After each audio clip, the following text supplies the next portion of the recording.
Dépêche-toi, viens t'asseoir. L'histoire va commencer. Est-ce que tu es bien assis pour écouter cette histoire?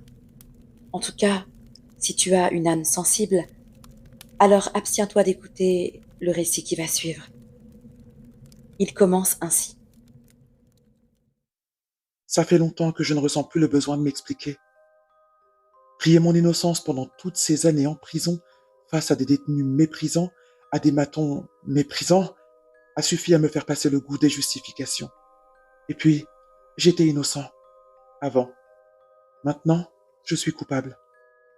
Si je t'adresse ces derniers mots, maman, ce n'est pas pour que tu me pardonnes, ni même pour que tu me croies. Je vais disparaître. On trouvera ma dépouille. On verra ce que j'ai fait. Ça passera dans les journaux.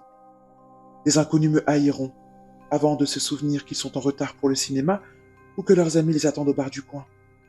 Je veux simplement que quelque part en ce monde, il reste une trace de la vérité.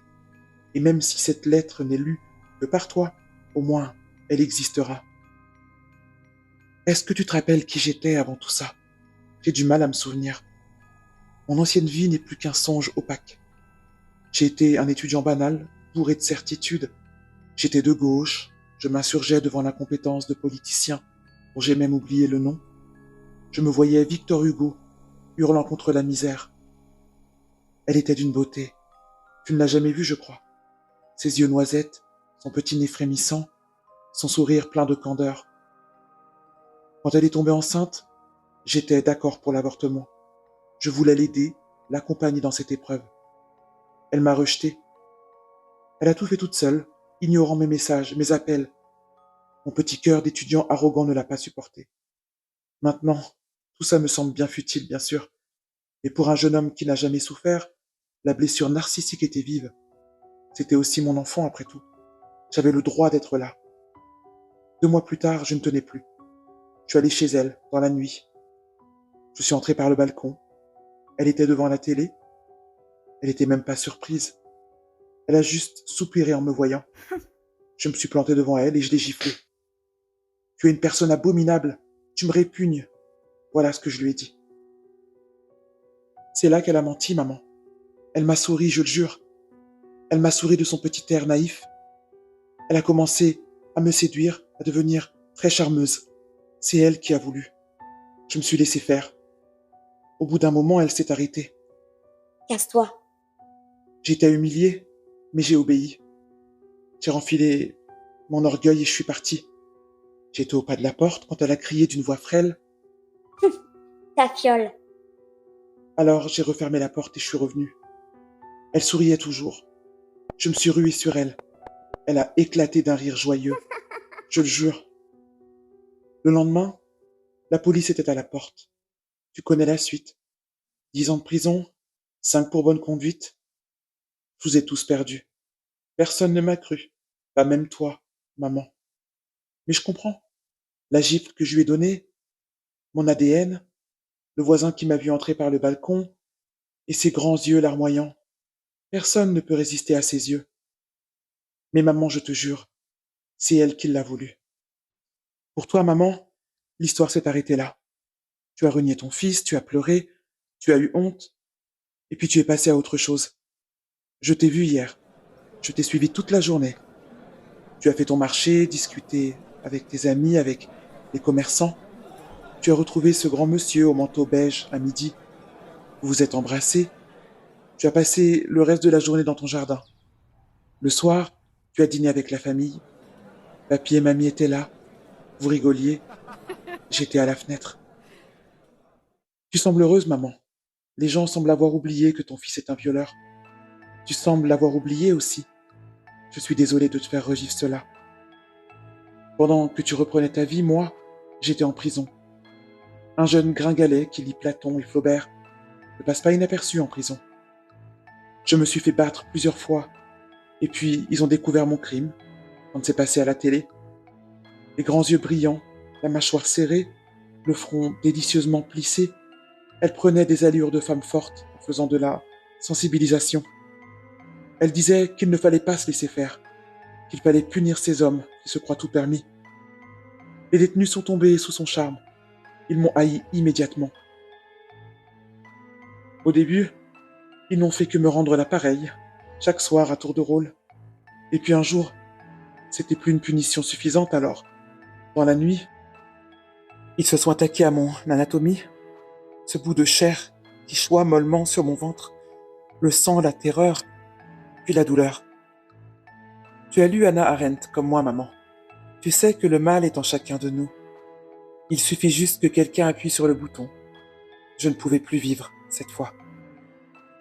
Mais je ne pouvais pas non plus mourir en la sachant là, quelque part, à sourire de ses grands yeux. J'ai fait ma peine. J'ai imaginé pendant 5 ans tout ce que je lui ferais. Au début, je voulais simplement la tuer, lui trancher la gorge. Mais avec le temps, j'ai compris que ce n'était pas juste.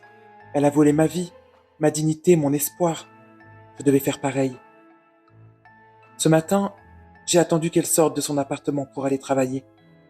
J'avais un taser acheté sur Internet, un van loué dans la même agence de location que celle que tu utilises quand tu vas dans la Drôme. Je l'ai tasé, enfermé, et j'ai conduit jusqu'à ta maison de campagne. Je l'ai attaché sur une chaise et j'ai attendu un peu avant d'ôter ma capuche. Quand elle m'a vu, elle a eu un hoquet de surprise, puis j'ai vu la peur dans ses yeux. J'ai souri. Je n'avais pas souri depuis des années. J'ai cru que j'allais lui demander pourquoi. J'ai toujours imaginé que je lui demanderais les raisons de son infamie. Mais devant ses grands yeux terrifiés, je n'en ai plus ressenti le besoin. Ça n'avait plus d'importance. À la place, je lui ai dit ça. Il y a un tisonnier qui chauffe dans la cheminée. Quand il sera rouge, je l'appuierai délicatement sur ton front. Avant ça, je vais lacérer ton visage avec le couteau cranté qu'il y a ici, puis je continuerai ma besogne jusqu'à ton ventre. Jusqu'à la fin de tes jours, tu seras laide, stérile, inapte au moindre plaisir de la chair. Sur ma foi, maman, elle est devenue hideuse. Je ne pensais pas qu'un tel visage pouvait devenir si terrible. L'horreur de cette promesse lui a déformé les traits, instantanément. J'ai attendu que le tisonnier soit rouge et je l'ai marqué de mon sceau, sur son front. Et, comme promis, j'ai accompli ma besogne, la rendant stérile au passage. Passé un certain stade de douleur, je suppose, elle n'émit plus aucun son. Je l'ai détachée et portée jusqu'à la terrasse. Elle est toujours inconsciente alors que je t'écris ces mots. Quand j'aurai fini, j'appellerai les pompiers. Puis je me tuerai. Maintenant que la vérité, la vraie, nue, atroce, est scellée dans cette lettre, je peux partir sereinement. Je vais me trancher la gorge. Je ne veux pas d'une mort douce. Je veux souffrir, suffoquer. Ai-je bien fait? Non. Avais-je le droit de faire cela? Non. Mais, comme disait Socrate, nul ne fait le mal volontairement. Je l'ai fait en toute conscience. Je me suis délecté. Qui peut me condamner pour ça? Qui, en sortant de prison, serait allé frapper à sa porte pour lui dire « Je te pardonne ». Au fond de toute âme sommeille un assassin, maman, un mutilateur. Ceux qui ne le sont pas n'ont simplement pas assez souffert. Merci de m'avoir lu, chère maman. PS, j'ai tout nettoyé à la javel. Ta maison de campagne est comme neuve. C'est étrange pourtant. Il y a comme une odeur de sang. J'ouvre les fenêtres et je me tue. Adieu, maman.